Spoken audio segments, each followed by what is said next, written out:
Hola, sóc l'Anna Macardit, tinc 32 anys, visc a Barcelona de tota la vida i em dedico al món audiovisual, m'agrada molt tot el que és el cinema, música, la combinació dels dos, i m'he dedicat a això des de que vaig acabar més o menys d'estudiar.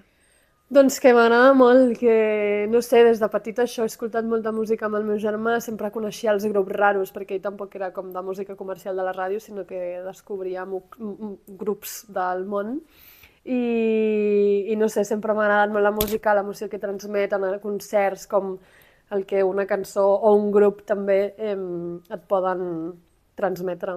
No, sé que afino, però no considero que tingui una veu per cantar, però jo ho intento, jo em poso igualment. L'altre dia que estava conduint amb Beyoncé, jo canto com si fos Beyoncé. Pues com una mica vitalista, entusiasta, com amb ganes...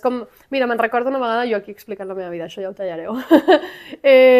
Quan vaig estudiar als Estats Units, vaig fer un any allà perquè vaig fer un intercanvi, i va ser la primera vegada que em van dir tens la il·lusió d'una nena petita, i jo no era conscient, i llavors em vaig adonar que és veritat que és com tot em fa sempre molta il·lusió i com que he vist les coses molt intensament també, per a lo bueno i per a lo malo també. Sí, treballo a una productora d'aquí de Barcelona on justament estic en el departament que és de videoclips. Llavors és com la combinació perfecta perquè faig audiovisual, però entenent el sector i la indústria de la música i estan pendent de quins artistes ens poden interessar, quins no. És que em van diagnosticar un càncer de mama quan tenia 28 anys. I això encara quan ho penso, uau, això és la meva vida. Clar, sí, això és la gran notícia que m'ha canviat la vida. És que, bueno, vaig trigar molts mesos perquè primer vaig tenir un bulto a l'aixella, que després vam descobrir que era un gangli, però al principi no sabia que era un gangli. Després em vaig notar els bultos al pit, em van fer una primera ecografia i mamografia, em van dir que no era res, vaig fer una segona consulta, de fet, a un altre hospital, i també em van dir que no era res, que estava calcificat, que sí que havia de tornar 6 mesos o no sé quan. I després em vaig anar al fisio per una altra cosa que no tenia res a veure, però que em tocaven com per aquesta zona, i li vaig dir, per cert, aquest bulto no sé què, no està relacionat. I em va dir, no, però sembla que sigui un gangli, si ja fa com 6 mesos o 5 mesos que el tens, potser hauries de tornar. I llavors vaig tornar, em van tornar a fer ecografia i tal, i ja em van derivar a Vall d'Hebron, em van fer biòpsia, i al cap de 10 dies doncs, em van dir que era un càncer. I 10 dies després, més o menys encara, perquè ja em van fer com doncs, l'analítica, el PET-TAC, etc., em van dir que era metàstasi. Llavors va ser com, uau, metàstasi, és una paraula que fa por sempre, no? I clar, llavors quan em van dir a mi metàstasi vaig pensar, vale, doncs tenia 28 anys, vaig dir no arribo als 30, o sigui, m'estic morint ja sense saber-ho. Però bueno, ara en tinc 32 i de moment tot va bé. Me'n recordo que va ser el doctor de la Torre i encara portava mascaretes i ma mare no sent d'una orella, llavors ella sempre demanava als doctors que es traguessin la mascareta per poder entendre bé, assegurar-se de que entenia el que li deien. I el doctor, abans de treure's la mascareta, va dir no han salido bien los resultados, i ma mare li va dir perdón, ¿te puedes quitar la mascarilla?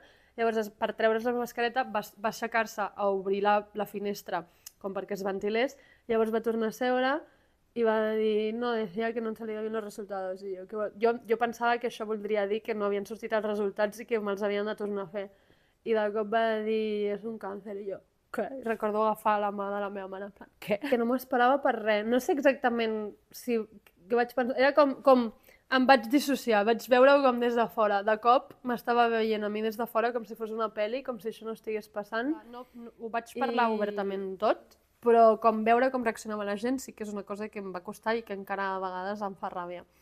Però sí que recordo tothom estava pendent de... Sabien que tenien els resultats, ja havia dit que tenia càncer, llavors va ser com fer un missatge de ei, ja m'han donat els resultats, és metàstasi, i fer com copy-paste i enviar-li a la gent que havia de dir-li. Però el dia de la metàstasi no recordo tant, sí que recordo el dia que em van dir que tenia càncer, vaig enviar el missatge i algunes amigues em van trucar automàticament, però el dia següent tenia un sopar amb uns amics que continuen sent amics meus, i recordo que la majoria ja sabien que ja els havia dit que tenia càncer, però vam estar tot el sopar, tots, quan ens vam trobar, tots em van abraçar, em miraven, com jo notava que hi havia alguna cosa diferent, però en tot aquell sopar ningú es va atrevir a preguntar-me com estava.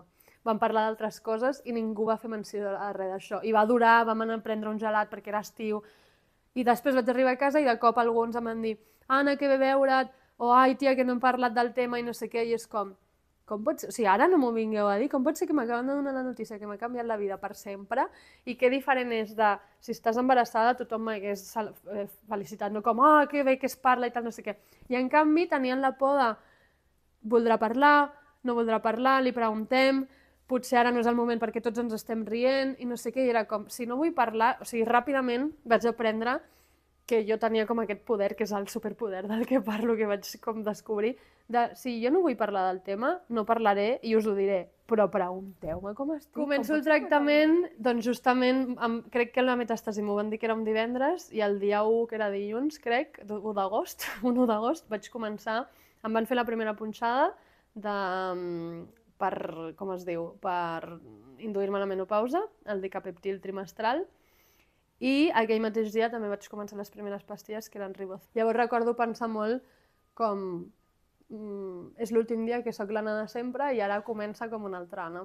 Amb el ribociclib no vaig tenir molts efectes secundaris que jo em notés, però sí que en el tercer cicle em va sortir que m'estava com creant toxicitat al fetge. Llavors me'l van haver de canviar superràpid i vaig estar només, crec que vaig fer 3 o 4 cicles de ribociclib i ja me'l van canviar. I vaig començar amb l'abemaciclib, que és similar però diferent, i aquest sí que m'ha durat com 2 anys, diria.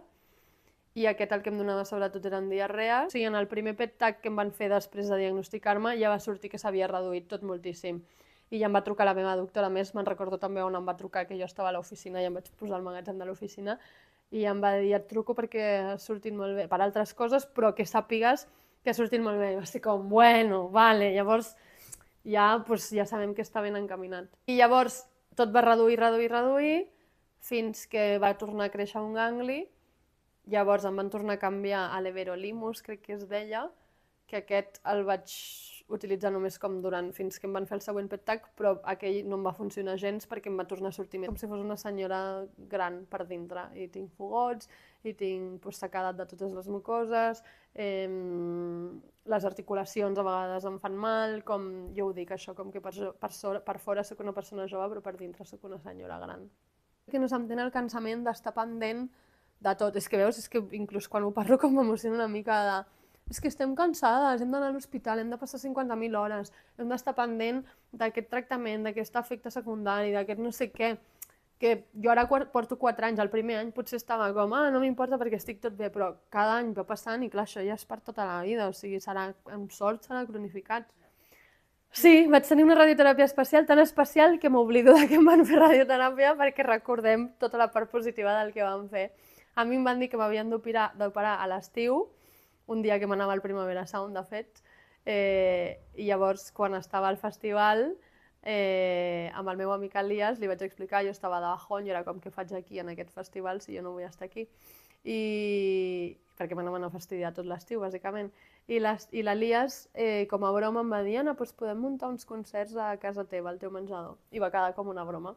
Però el 14 de juny, crec que va ser, em van operar, i em vaig començar a recuperar, estava aquí a casa ma mare, de fet, recuperant-me de l'operació, i vaig veure una story d'un artista que seguíem, francès, però que viu a Barcelona, que deia tinc moltes minisongs amb aquestes cançons que puc fer, i proposava com si fos una enquesta, un tour per Catalunya, un tour per no sé on, un living room tour.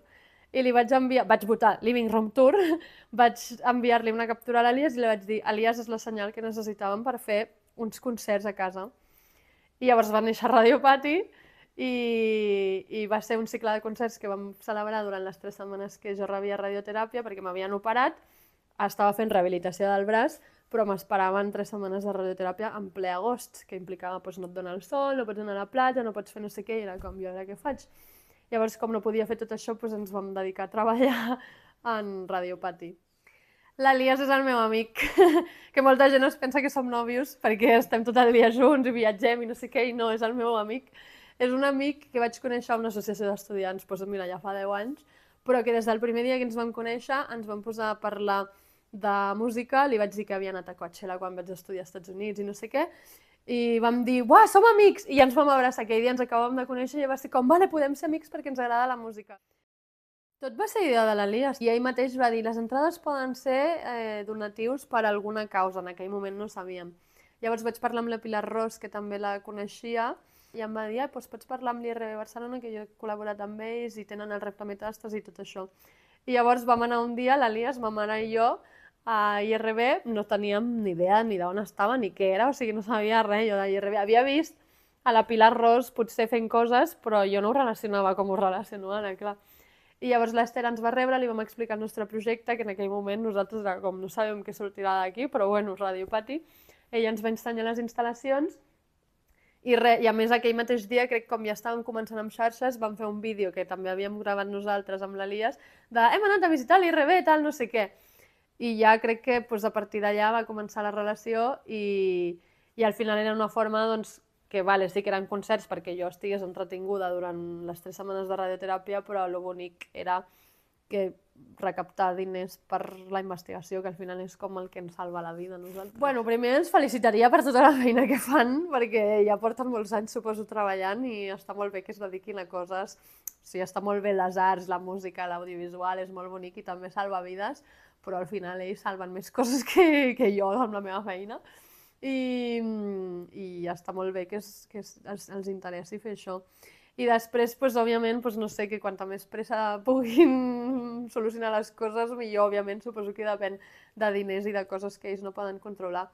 Però no sé, que espero que trobin solucions mica en mica, perquè no serà d'un dia per l'altre, però que nosaltres, això, igual que la Rosa Olmos, que també va ser una de les dones que va participar a Radio Pati, porta 18 anys amb metàstasi, doncs com saber, vale, tinc 18 anys, perquè ella mateixa, com ho diu, hi ha tractaments que es fan ara que quan ella va començar encara no havien sortit o que estaven provant-los. Doncs jo vull pensar que sí que ja he arribat als 30, doncs que arribaré als 40 i potser als 50 i que en aquest temps continuïn trobant noves coses que ens funcionin. Això, arrel de la relació amb IRB i de la productora amb la que treballo, va sortir la possibilitat de fer un spot col·laboratiu per la recerca i vam parlar amb la meva jefa a Canadà, la productora, i vam dir endavant. I la veritat és que va ser molt guai. Jo recordo aquella reunió com dir, que guai, quin lloc més guai en el que estic, que només perquè jo sóc la que té càncer en aquesta oficina han dit, sí, anem a fer-ho. Llavors va ser guai perquè vaig produir de cop, jo produïa Radio Pati per amor a l'arte, i de cop vam produir un spot des de la meva empresa tal qual. I amb la col·laboració, òbviament, de tota la gent que va participar, tant de l'equip tècnic, dels actors, de les localitzacions, o sigui, va ser com molt guai. I per continuar recaptant, a més. Que el càncer no espera, perquè pots esperar, és com a l'espot, justament, com pots estar esperant el pus, pots estar esperant a la carnisseria, pots esperar moltes coses a la vida. Nosaltres mateixos esperem a la vida, no? Com esperes que, sí, doncs algun dia faré això, algun dia faré l'altre, com vius amb el teu futur davant, però el càncer, ja més jo ho he viscut perquè durant un temps no vaig tenir malaltia i de cop, al cap d'un any d'operar-me, ja tornava a tenir metàstasi, tot i que ara torni a estar en resposta completa, és que no el pots controlar, és que l'estem medicant, m'estan intoxicant i me l'estan intentant parar, però ell fa la seva i encara no tenim el control d'això, que això és el que fa por, com és que no ho puc controlar, jo potser avui estic bé i quan em facin el següent PET-TAC resulta que m'han sortit coses que jo ni tan sols me n'adono. Llavors és que no espera el càncer i necessita investigació per curar-lo i per parar-lo. Aviam, ho tinc molt més present que molta gent segurament de la meva edat, saber que no sé quants anys de vida em queden i no sé, de moment estic bé, però no se sap què pot passar. Llavors no planifico molt a futur de... Òbviament dic, quan estigui jubilada o mi sueño de jubilació, coses que et sortien de, si em moro, com serà el meu funeral, cartes, deixar coses a la gent, o sigui, ho tinc com molt present i jo ho penso, una altra cosa és que ho parli amb la gent, que no ho parlo tant. Però sempre penso, jo em moriré feliç, o sigui, jo he tingut bona vida, estic contenta, òbviament que podria ser diferent la vida, segurament, però jo, no sé, com estic tranquil·la amb la vida. A vegades, quan vaig a la feina passo sempre pel tanatori de Sant Xoa de Ávila, moltes vegades penso, algun dia jo estaré aquí, la gent anirà com, no sé, són coses que penses. I moltes vegades penso que m'agradaria deixar un àudio, ara que està de moda, no està de moda, però ara que ens comuniquem amb mòbils i coses, com deixar un àudio i dir, ei, espero que no ploreu molt, no sé, com alguna cosa que jo estic bé i que no patiu per a mi, que sí m'he mort, però no he patit, en plan, estic bé, com sempre fa pena, no? No sé, i que la gent visqui, sigui feliç i faci les coses que vol fer. Ara, el pati solejat. Ensenyar-los tu? Sí, que encara està... Et dono la càmera. Ah, sí? Doncs aquí. Ui, perdó. Mira, Encara té les llumetes... Ui, estan fent obres. Encara té les llumetes que van penjar. I aquí va passar tot. Allà, assolellat, estava l'escenari. I aquestes eren les vistes, que això era el que impactava, que clar, la gent no es posava en aquest costat.